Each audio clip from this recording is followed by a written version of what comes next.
Hello fellow humans, I'm Vlad Bunea, your licensed heterodox economist. It's time we phase out capitalism and phase in a new system based on economic democracy and well-being for everyone. I'll be your guide on this journey. Let us dispense with the idea that everyone agrees on the definition of freedom. Some folks use a very reductionist definition, which says that freedom is about doing whatever you feel like doing and having no restrictions imposed on you from anywhere, including government, other humans, or nature.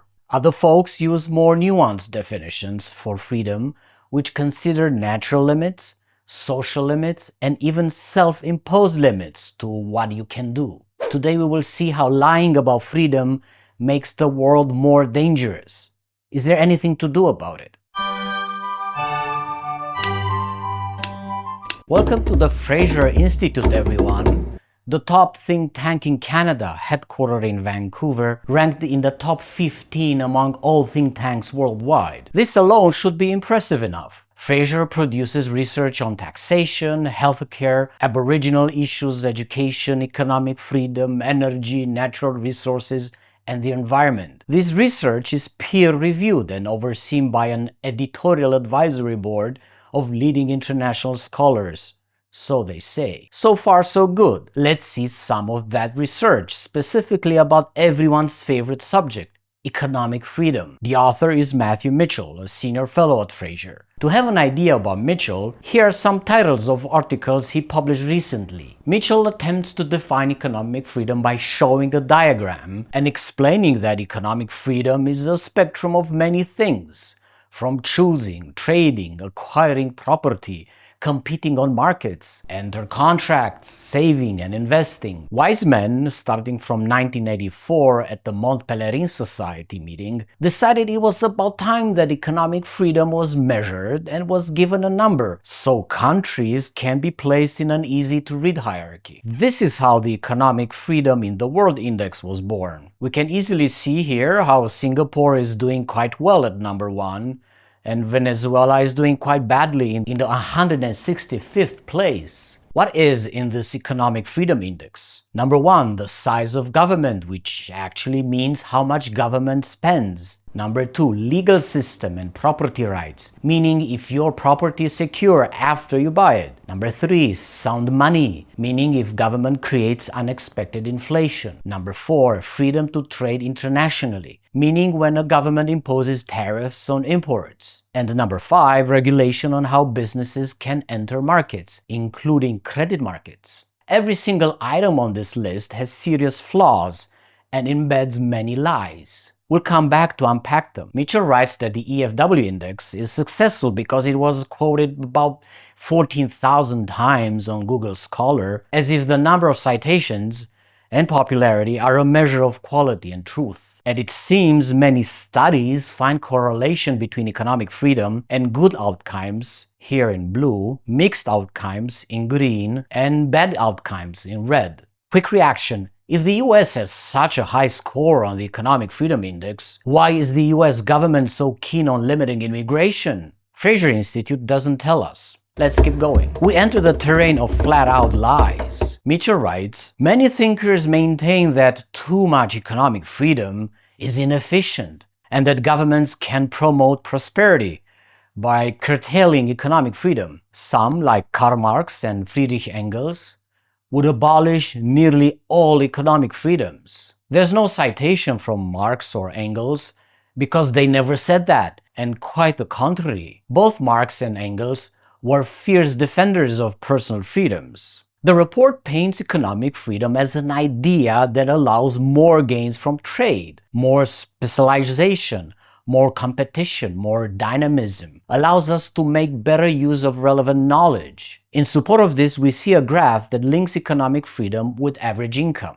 Top right corner is the best place to be. Here we find the USA, Norway, the Swiss. Saudi Arabia, which has the economic freedom of a camel in the desert, appears to be a relatively rich country with an income of about $70,000 income per person per year. Next, we see a graph that shows that the least economically free countries have the highest percentage of the population in poverty, shown here in the red column. This is beyond insulting for the simple reason that Mitchell does reference the work of economist Thomas Piketty, a world-renowned specialist in economic inequality. So Mitchell knows about the insane levels of inequality, but he mistakenly, and dare I say it, intentionally suggests that the correlation and causation are the exact opposite from reality. The people in the red column, which is 3.4 billion people, are poor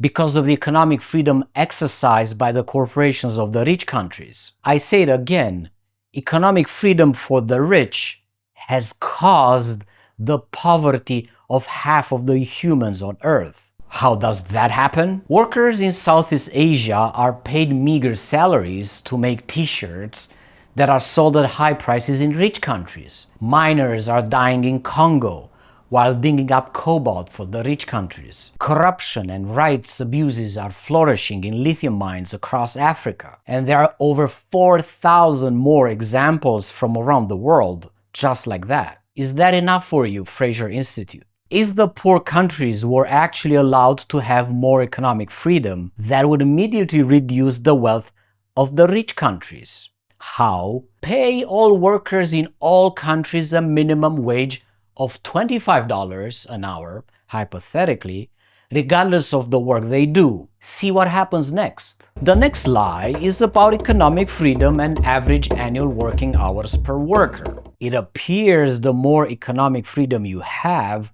the less you have to work, according to this graphic. However, they don't tell us that in the United States, one of the most economically free countries in the world, the gap between productivity and the typical worker's compensation has increased dramatically since 1979. Where did all that money go while everyone was so economically free? To the capital-owning class, obviously, not to the workers who actually did all the work. In the USA alone, the top 1% of Americans have taken $50 trillion from the bottom 90% since 1975. This is how we find out that the so-called economic freedom is not meant for everyone. Mitchell knows it, Fraser knows it, the entire Atlas network knows it. More lies from the report link economic freedom to life expectancy at birth, infant mortality, youth literacy rates, self-reported life satisfaction, exposure to air pollution, confusing cause and effect every time. The cherry on top of the cake of economic freedom is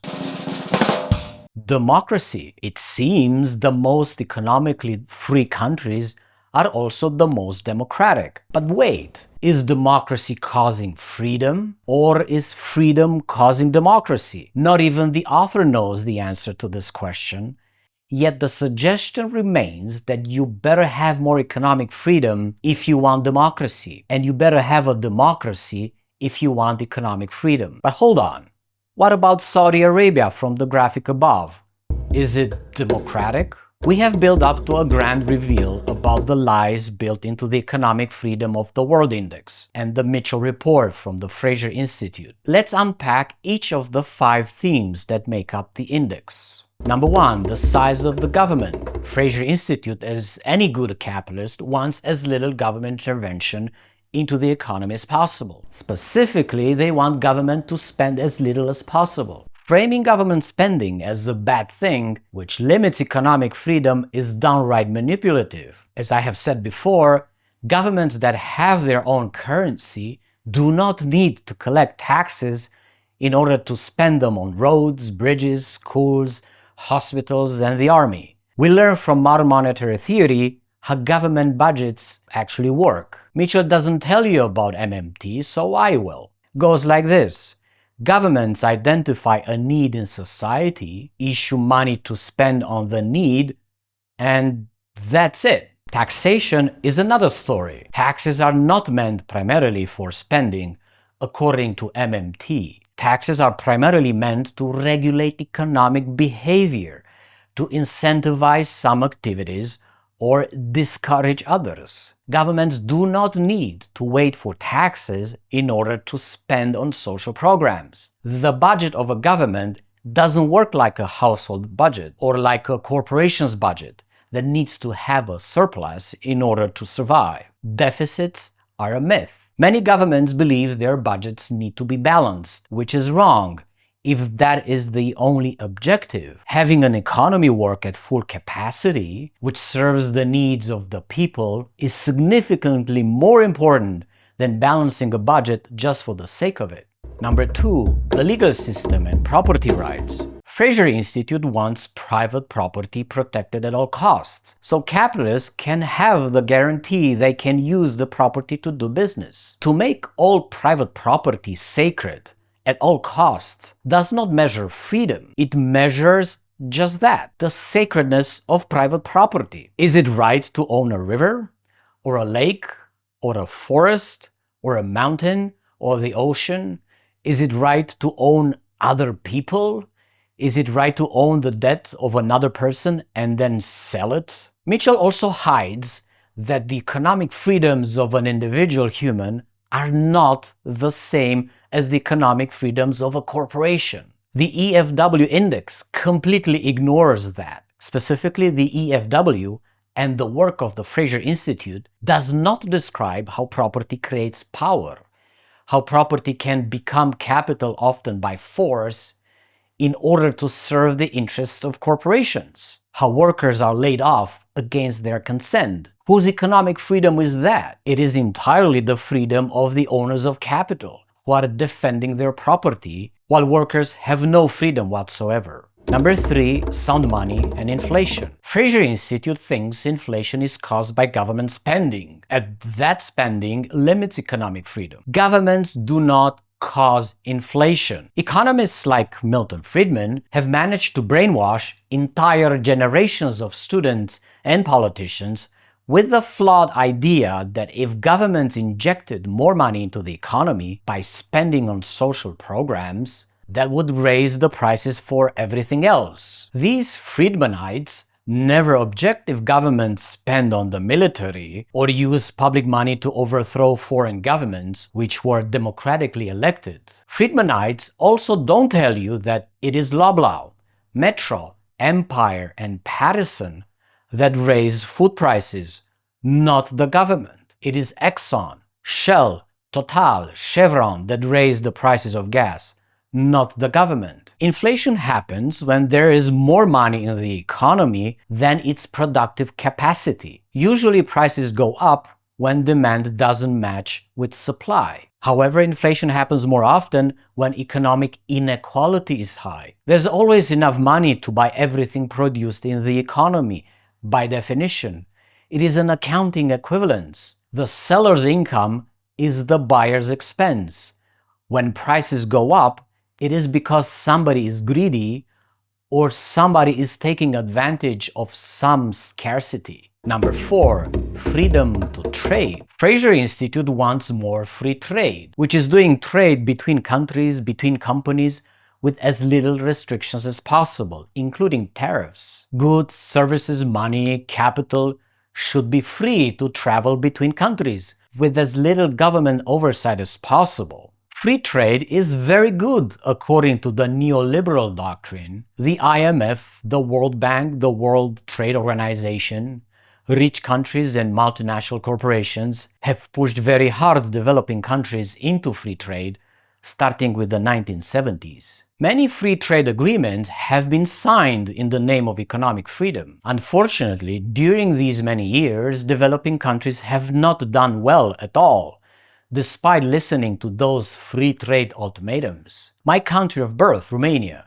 has suffered terribly under the instructions coming from the IMF in the 1990s, after the fall of communism. After joining the free trade agreement called NAFTA during 2001-2005, Mexico's growth performance has been miserable, with an annual growth rate per capita of about 0.3%. By contrast, during the import substitution industrialization period, 1955 to 82, Mexico's per capita income had grown at an average of 3.1% per year, which was much faster than during the NAFTA period. There are so many similar stories you can read here and here. Number 5, regulation. Fraser Institute wants as little regulation as possible, advocates for unfettered economic freedom, love to fight regulations. They cannot stop talking about it. Would any of these ecological disasters have happened if there were more regulation to prevent them? The Niger Delta oil pollution of 13 million barrels of oil in 1957,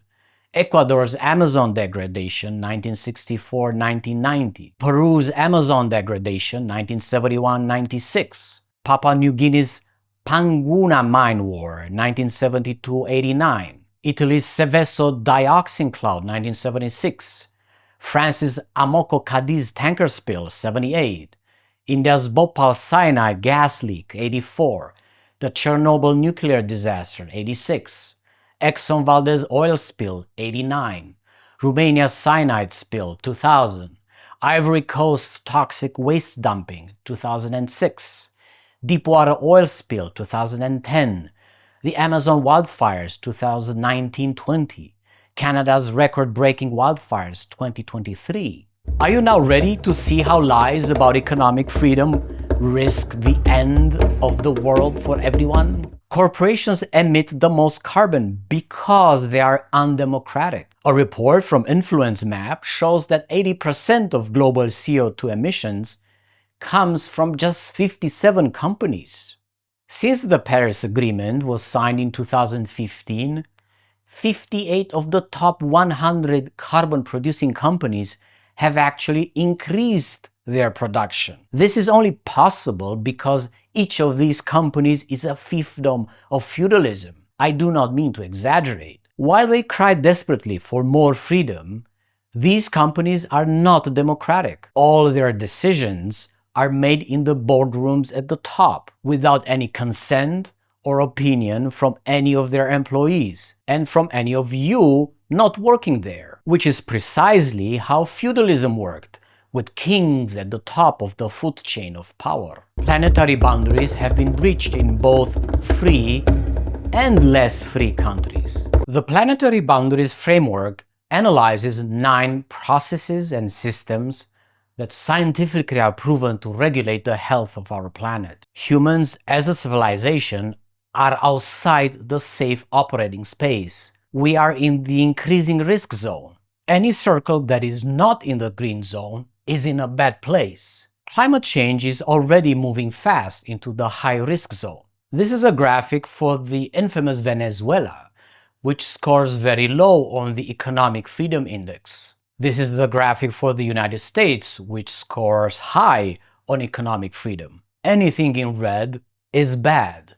It means the country, through its economic activity, has breached the limits of what Earth can provide and sustain. Economic freedom leads to gross abuses of human rights, decency, and dignity. In the name of economic freedom, check out what is happening in the world. OpenAI used Kenyan workers on less than $2 per hour to make ChatGPT less toxic, abused, exploited, treated like slaves. The plight of Filipino farm workers in South Korea. Manufacturing company ordered to turn over $1.5 million in profits for child labor violations. 10 corporate giants with alarming human rights violations. Major tea companies linked to human rights abuses. Try a DuckDuckGo search for human rights abuses by corporations. Corporations are not people. In 2010, the United States Supreme Court decided that corporations have similar rights as individuals, and they can spend unlimited money in the name of free speech. This is the infamous Citizens United case. In this way, corporations were considered as having the same kind of free speech as individuals, which is wrong from the get-go because a corporation is an abstract group of people. A corporation is a set of rules and contracts. A corporation is not a person. A corporation does not have one mouth and one brain to do free speech. A corporation is an inanimate, soulless logo. A logo cannot do free speech. Since the Citizens United case, campaign spending by corporations and other outside groups increased by nearly 900% between 2008 and 2016. In 2020, total election spending was $14.4 billion, up from $5.7 billion in 2018, and more than $1 billion in dark money was spent. Do you think that corporations spending money in politics in the name of freedom of speech is a good thing? Do you think spending money in politics for your personal economic freedom is a good thing? Sustainable development has created more poverty and suffering. Poor countries were told they have to open up to economic freedom. They were given so-called foreign aid in order to become free. In 2012, developing countries received a little over $2 trillion, including all aid, investment, and income from abroad. But more than twice that amount, some $5 trillion, flowed out of them in the same year. Grain from the South is worth over $10 trillion per year in northern prices, according to a study from 2022. In the allegedly least economic free countries, who exactly is supposed to be free? The citizens of that country? The companies incorporated according to the laws of that country? Foreign companies operating in the country? Fraser Institute is dead silent on these specifics. Freedoms ought to be afforded to individuals, not corporations, which are anti-democratic entities. This is why, if you frame economic freedom in the way Fraser Institute does, it is clear you mean economic freedom is not for everyone.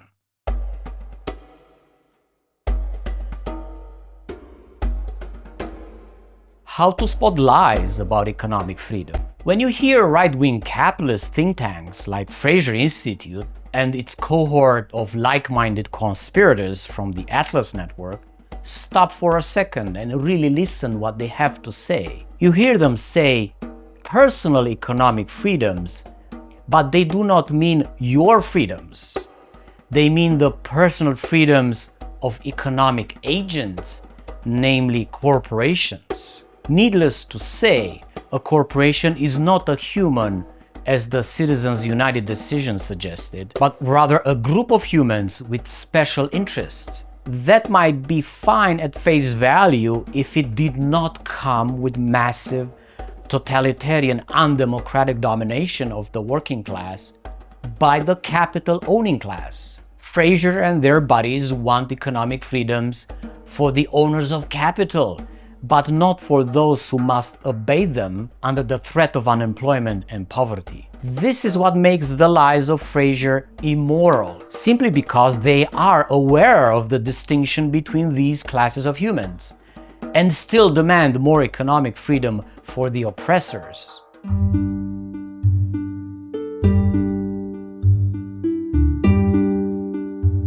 How would real economic freedom look like? We need economic democracy.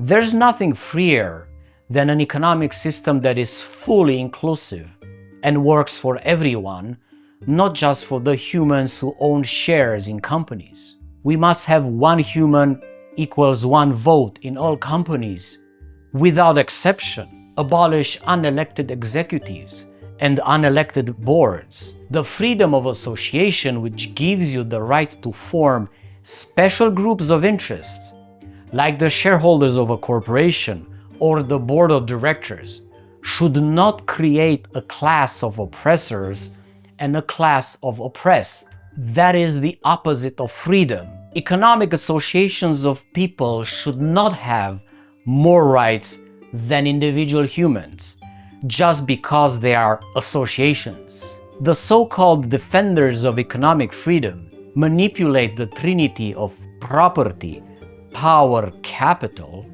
to serve their special interests by dividing us into these classes: employers versus employees, rentiers versus renters, owners versus workers. This is the very definition of capitalism. We can do much better than this. Thank you for watching. I hope you learned something. Please support me if you can on Patreon to make these videos possible. Until next time, be well and increase the peace.